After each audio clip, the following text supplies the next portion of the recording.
Bismillahirrahmanirrahim. Assalamualaikum warahmatullahi wabarakatuh. Kaum muslimin rahimakumullah. Sebagian di kalangan orang-orang beriman, di kalangan kita, masih ada yang berpandangan mungkin bahwa untuk menjadi orang mulia maka kita harus menjadi pemimpin, harus menjadi pejabat, harus menjadi orang berpangkat, harus menjadi pemimpin. Atau masih ada yang berpandangan bahwa untuk menjadi orang terhormat adalah harus jadi orang kaya, harus menjadi hartawan, harus menjadi ilmuwan.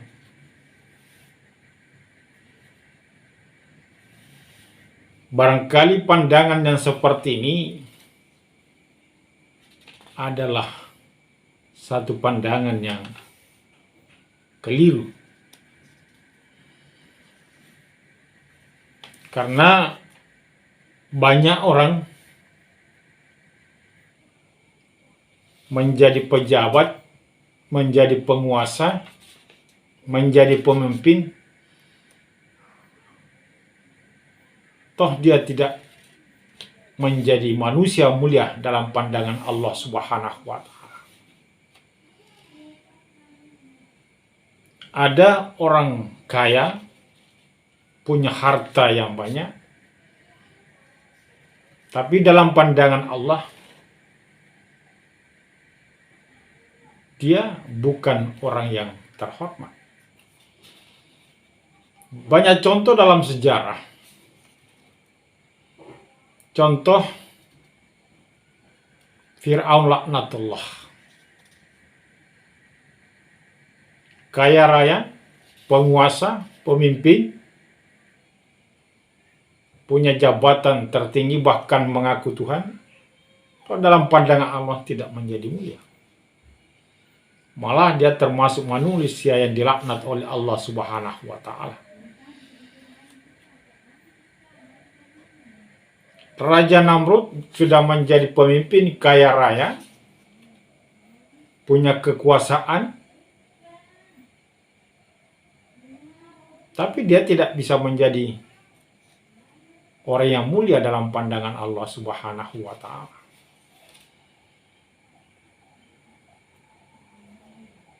Qarun yang terkenal dengan harta kekayaannya yang berlimpah, hampir setiap harta yang ditemukan tertimbun diistilahkan harta karun. Tapi dia bukan menjadi manusia terhormat dalam pandangan Allah. Malah dia termasuk manusia yang dilaknat oleh Allah Subhanahu wa Ta'ala. Hamam, ilmuwan pada masa Fir'aun, juga bukan manusia yang mulia, terhormat dalam pandangan Allah Subhanahu wa Ta'ala.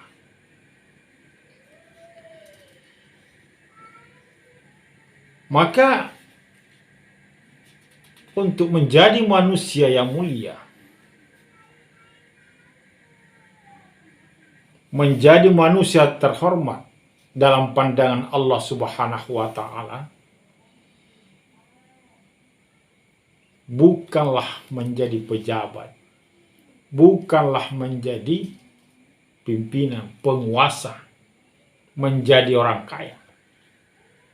Tetapi dalam pandangan Rasulullah Sallallahu Alaihi Wasallam, untuk dapat menjadi manusia mulia dalam pandangan Allah Subhanahu wa Ta'ala, ada dua yang kita harus lakukan agar kita dapat menjadi manusia dalam pandangan Allah Subhanahu wa Ta'ala. Yang pertama kata Rasulullah adalah sholat tengah malam, sholat lail.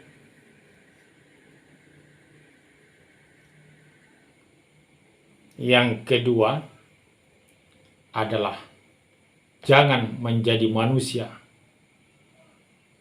peminta-minta.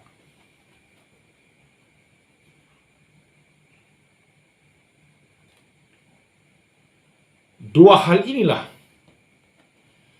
menurut Rasulullah Sallallahu Alaihi Wasallam yang harus kita miliki, yang harus kita lakukan dalam rangka menjadi manusia yang mulia dalam pandangan Allah dan menjadi manusia yang terhormat dalam pandangan Allah Subhanahu wa Ta'ala.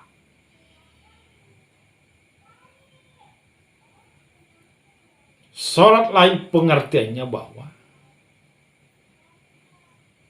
di samping dilaksanakan salat lain itu sebagai media sarana untuk mencapai kemuliaan dalam pandangan Allah, juga dalam salat ini ada makna simbolik bahwa dalam rangka mendapatkan kemuliaan dalam pandangan Allah, maka kita harus senantiasa menggantungkan harapan dan hidup kita hanya kepada Allah Subhanahu wa Ta'ala. Kita hanya beramal, tapi ujung segala perbuatan kita harus kita gantungkan kepada Allah. Allahus Samad. Allah tempat bergantung segala makhluk.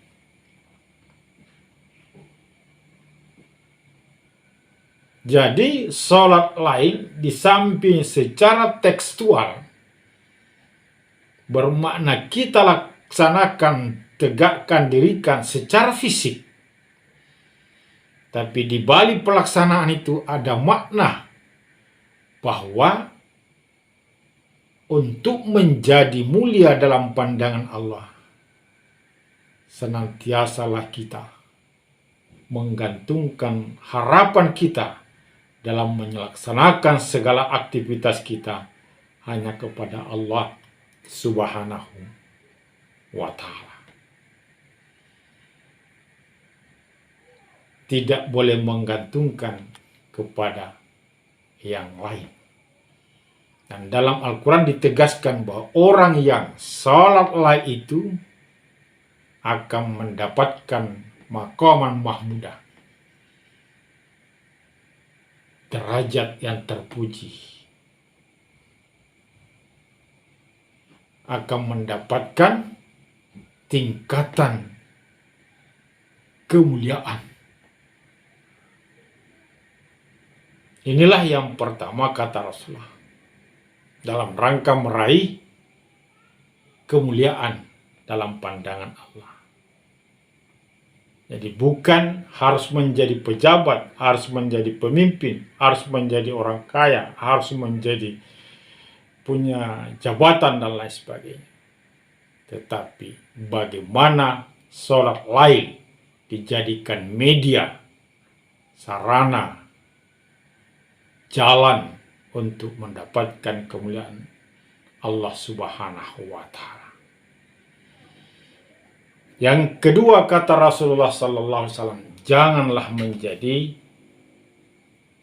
manusia yang peminta-minta. Untuk menjadi manusia yang terhormat dalam pandangan Allah, jangan gantungkan harapan kepada hamba Allah Subhanahu wa Ta'ala.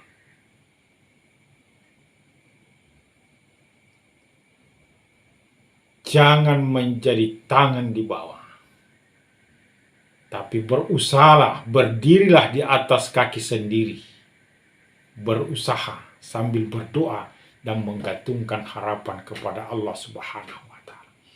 Jangan menghamba kepada manusia. Jangan mengharapkan orang untuk menjadi terhormat. Tapi mandirilah, tegaklah di atas kaki sendiri. Jangan jadikan manusia sebagai perantara, tapi jadikanlah Allah sebagai perantara dalam kehidupan kita, dalam berusaha. Jadi yang kedua menurut Rasulullah ini, makna lainnya adalah janganlah kita menghamba kepada manusia. Terkadang orang menjual harga dirinya, menjual akhiratnya demi untuk mendapatkan kemuliaan dunia. Padahal yang kita cari adalah kemuliaan, kehormatan dalam pandangan Allah Subhanahu wa Ta'ala.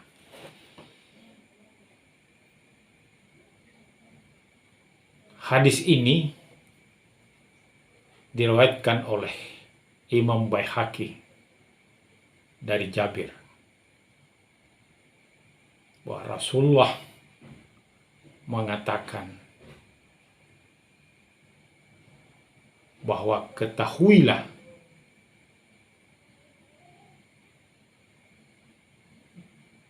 orang-orang mukmin yang mulia adalah orang yang menegakkan, melaksanakan sholat lail dan menjadi orang terhormat. Janganlah meminta-minta kepada orang.